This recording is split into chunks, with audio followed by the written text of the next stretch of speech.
So we've been talking about the technical principles of psychodynamic psychopharmacology. So far, we've covered the first two of the six principles, avoiding a mind-body split and knowing who the patient is. We're going to move on to next principles. In this section, we're going to begin to look at particularly the issues around ambivalence in prescribing. Now, in terms of ambivalence, it's probably important to recognize that for many and probably most of our patients, there is some degree of ambivalence about treatment. I don't want to take medications, and most of my patients don't want to take medications, so there's some built-in ambivalence just right there. But more than that, our patients, especially many of whom have had negative early experiences or have been harmed by caregiving, I have a lot of worries. And interestingly, a study by Piquet, a sociologist who interviewed something like 125 patients with a history of depression who had been prescribed medications, did an open-ended factor analytic study where they just asked patients to talk about their treatment with medications. And then they collated the 125 or so interviews and identified 15 themes that kind of ran through those interviews. Of those 15 themes, the four most common themes when people discuss their medications were all about being harmed. It took to the fifth theme, the fifth most common theme, to start hearing from patients about ways they felt their treatments benefited them.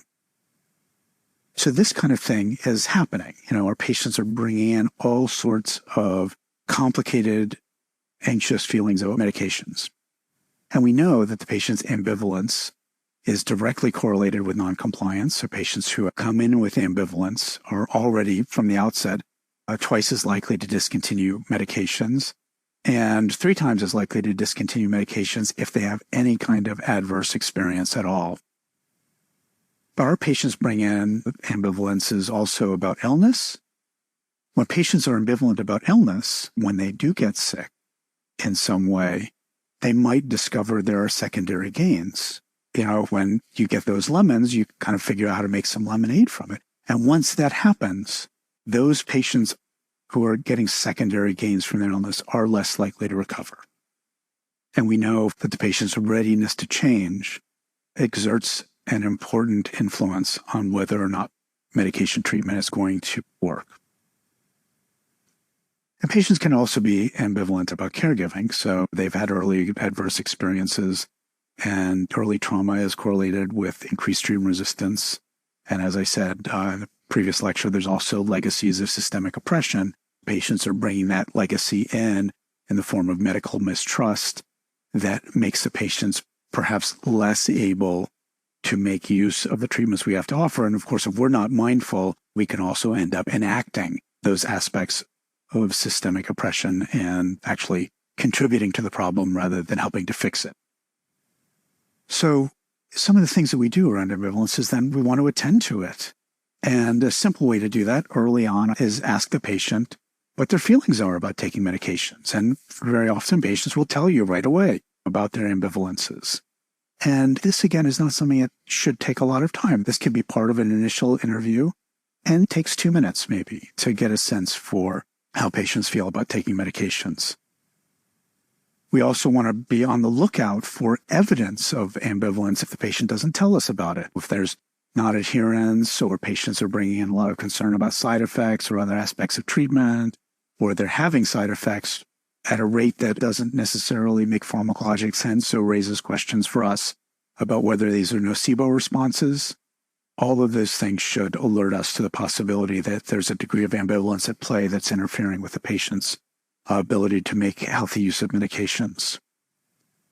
Once we start to suspect that it may be there, we're looking for whether there may be secondary gains, all the kinds of things that interfere with other more primary rewards from the world. We may want to start wondering whether symptoms are serving defensive functions for the patient or helping to manage intolerable effects.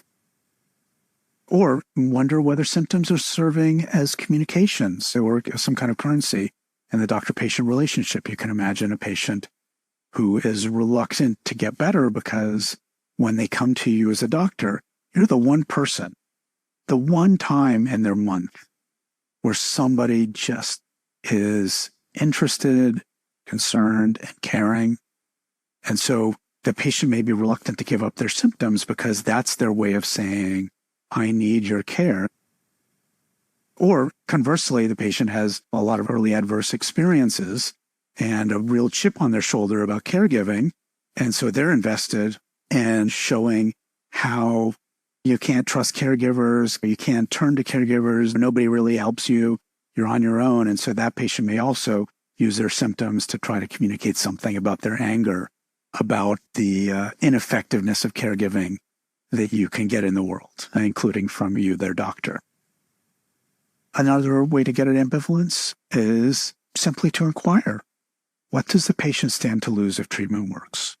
Now, on this one in particular, I think it is crucial, if you're going to ask this question, that you ask it in the first session or maybe second session, before any transference has emerged, before you've gotten frustrated by their non-response or they've gotten frustrated by their non-response.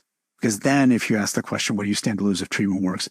They hear it defensively, and probably rightly so, because it starts to have some blame to it. So key points from this lecture: from a psychodynamic perspective, patients, like all people, have conflicts that may complicate many aspects of their lives, including their use of psychiatric care. Ambivalence about medications, doctors, care, or even health itself can contribute to treatment refractoriness. So some of the things that we do around ambivalence is then we want to attend to it. The simple way to do that early on is ask the patient what their feelings are about taking medications. Also be on the lookout for evidence of ambivalence if the patient doesn't tell us about it.